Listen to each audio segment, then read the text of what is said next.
गिरिखंड में लोग मारे गए, कत्लो गारत हुए, हिंसा का ऐसा नंगा खेल खेला गया कि हिंसा करने वाले का मन भी भर आया।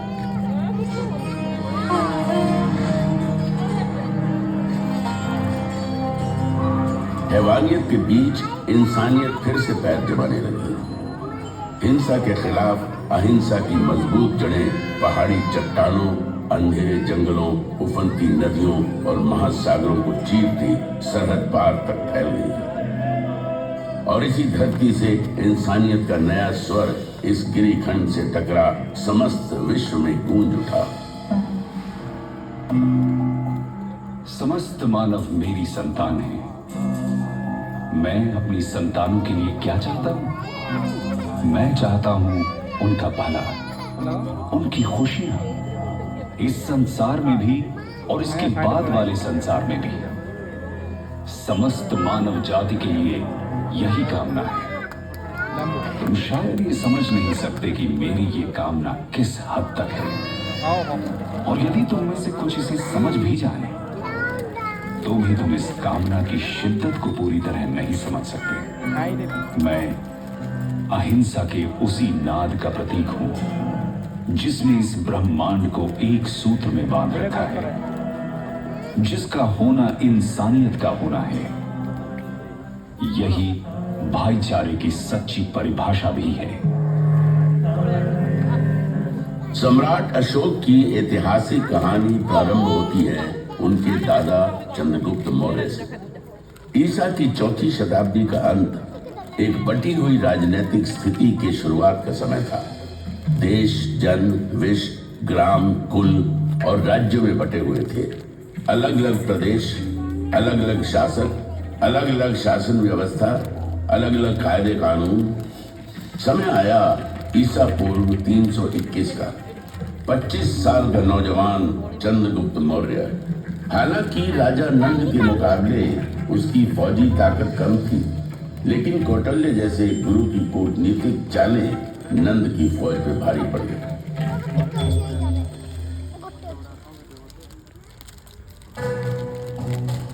सुनो चंद्रगुप्त, तुम्हें अगर नंद का समूल नाश करना है तो धैर्य से काम लेना होगा, और जैसा मैं कहता हूं वैसा ही करना होगा।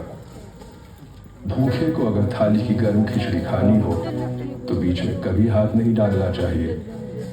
इससे हाथ तो जलता ही है, मुंह भी जलेगा और पेट में छाले पड़ जाएंगे। इसलिए चंद्रगुप्त, खिचड़ी को किनारे से खाते हुए बीच की ओर बढ़ो।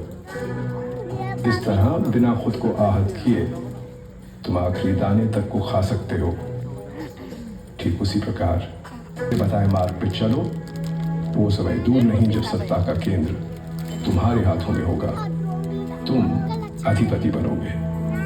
चंद्रगुप्त ने कौटल्य के बताए मार्ग पर चलना शुरू कर दिया। सीमावर्ती क्षेत्रों के साथ छेड़छाड़ शुरू हो गई। लक्ष्य था केंद्र पर अधिकार जमाना। गंगा किनारे का प्रदेश चंद्रगुप्त की मुट्ठी में आ गया।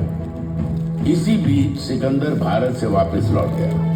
सिकंदर के चले जाने से जो खालीपन पैदा हुआ, चंद्रगुप्त ने उसका भरपूर फायदा उठाया। चंद्रगुप्त उत्तर पश्चिम की तरफ बढ़ता चला। इन प्रदेशों को तेजी से अपने कब्जे में करता सिंधु नदी तक जा पहुंचा। उसकी नजर सिंधु पार के इलाकों पर थी, लेकिन वहां शासन था सिकंदर के सेनापति सेल्यूकस निकेटर का। चंद्रगुप्त रुक गए। उनकी नजर मध्य भारत पर पड़ी। उसने नर्मदा के उत्तर में स्थित प्रदेशों को अपने कब्जे में ले लिया, लेकिन सिंधु पार के इलाकों को अपनी मुट्ठी में करने की चाह, और हिमालय से लेकर नर्मदा तक के प्रदेश चंद्रगुप्त की छत्र छाया में आ गए। एक नए युग, नई व्यवस्था ने बीज से पौधे का रूप ले लिया। राज्य साम्राज्य में बदल गए और जन्म हुआ दुर्जय मौर्य साम्राज्य का। ऐसा कहते हैं कि अपने जीवन के अंतिम काल में जो अब भी उनकी पहुंच से बाहर था, वो था पूर्वी तट कलिंग। कलिंग आजाद अविजित था। उसने विजयी मौर्य रथों को अपनी सीमा में घुसने नहीं दिया था। कलिंग की सीमा पर अब भी कलिंग का ही ध्वज लहरा रहा था।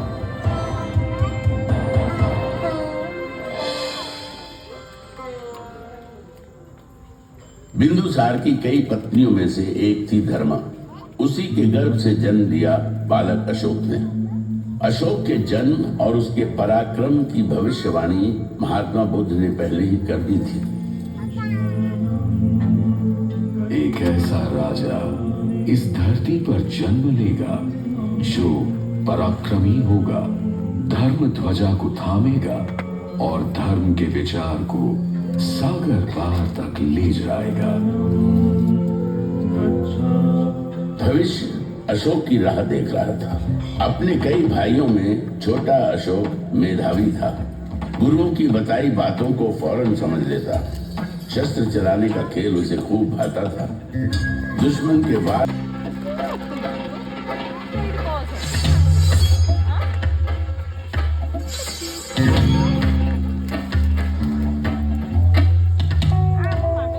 वाह, अद्भुत।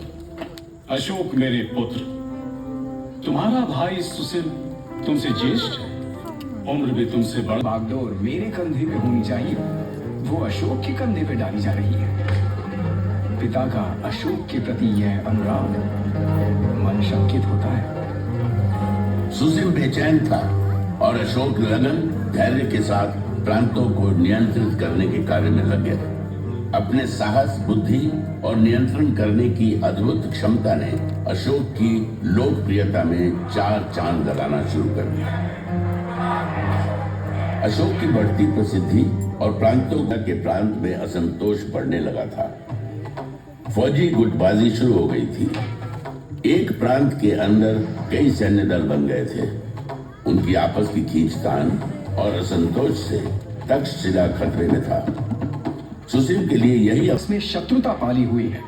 रियासतों के सैन्य दल आपस में लड़ रहे हैं। यदि इसे शीघ्र रोका नहीं गया तो वह दिन दूर नहीं जब तक्षशिला मौर्य साम्राज्य के खिलाफ विद्रोह कर देगा। पितामह चंद्रगुप्त के साम्राज्य की रक्षा करनी है तो तक्षशिला के विद्रोह को शांत करना ही होगा। हम भाइयों में सिर्फ अशोक ही ऐसा है जो इस विद्रोह को शांत कर सकता है। इसलिए मैं आपसे आग्रह करता हूँ कि अशोक को यथाशीघ्र तक्षशिला प्रस्थान करने का आदेश दें। बिंदुसार ने अशोक को तक्षशिला में हो रहे उपद्रव और बढ़ रही अशांति को शांत करने के लिए तक्षशिला जाने का आदेश दे दिया। उपद्रव मनमुटाव को बिना किसी युद्ध के शांत कर दिया। तक्षशिला की सफलता की खबर जब पाटलिपुत्र पहुंची तो सम्राट बिंदुसार का सर और गर्व से भर उठा। अशोक के प्रति स्नेह, अनुराग और आस्था महाराजा बिंदुसार के हृदय में बस गई। अशोक की जोरदार वापसी हुई। अपनी पूरी ताकत, हौसले और सैन्य बल के साथ उज्जैन के विद्रोह को कुचलने अशोक घमासान मचा। अशोक ने अपनी पूरी शक्ति लगा दी। विद्रोह को बुरी तरह रौंद दिया गया। विद्रोही मारे गए। मौर्य साम्राज्य की हिलती नींव और गहरे धसती चली गई। जैनी के इस संग्राम में अशोक को चोट आई। घायल अशोक के उपचार में वैद्य लगा दिए गए। इन्हीं में एक थी बौद्ध सन्यासिनी देवी। दिन रात अशोक की देखभाल में लगी थी। देवी के संपर्क ने अशोक का परिचय बौद्ध धर्म और विचार से कराया। धर्म का विचार अशोक के मन को छू गया था। साम्राज्य के विनाश को देख रहा हूं। काल, तूने मुझे पुनः मझधार में ला खड़ा किया है। मेरा जीवन संघर्ष और उठा पटक का चक्र बनकर रह गया है। इससे मुक्ति नहीं।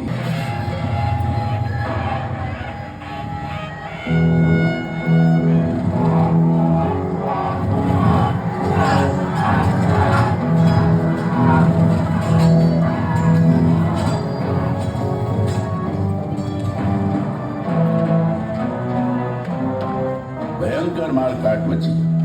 खून बहे। जो भी सामने आया मारा गया।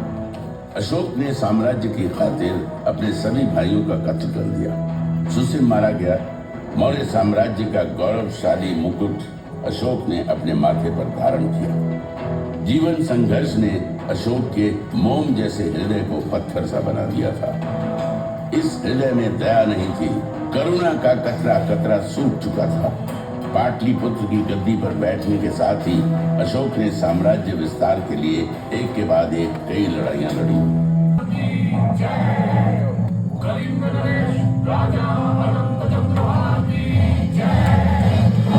कलिंग आजाद था पर थल मार्ग से जुड़ा था, वहीं दूसरी ओर सामुद्रिक मार्ग से भी। इसलिए राजनीतिक और सामरिक दृष्टि से वो महत्वपूर्ण बना हुआ था।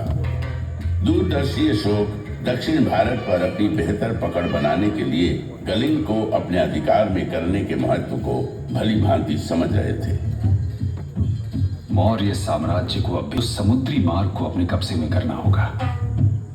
सामुद्रिक मार्ग भविष्य में आफत डाल सकता है। अशोक के अश्वारोहियों और पैदल सैन्य बलों ने कलिंग को घेर लिया। जबरदस्त किलेबंदी की गई। देश के बाकी हिस्सों से कलिंग का संपर्क टूट गया।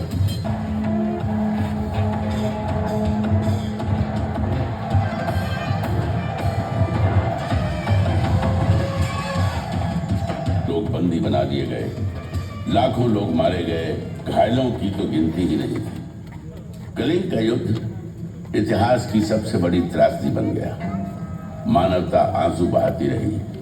इंसानियत ने बर्बरता और जुल्म के आगे घुटने टेक दिए।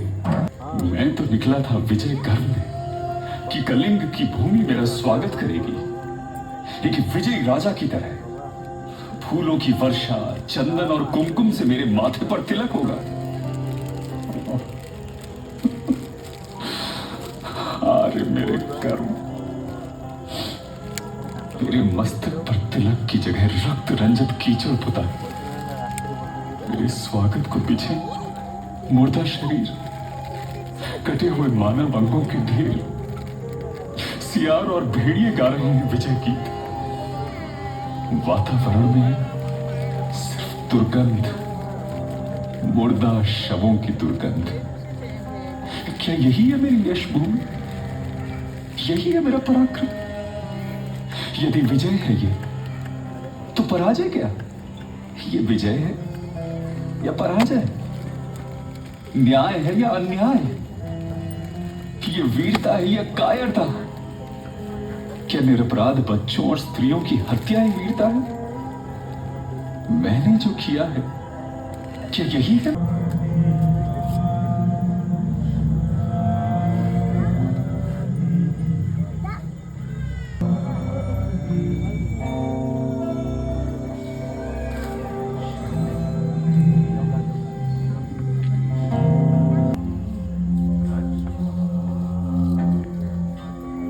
कलिंग, जहां अशोक ने युद्ध लड़ा, उसके हृदय का सबसे प्रिय प्रदेश बन गया।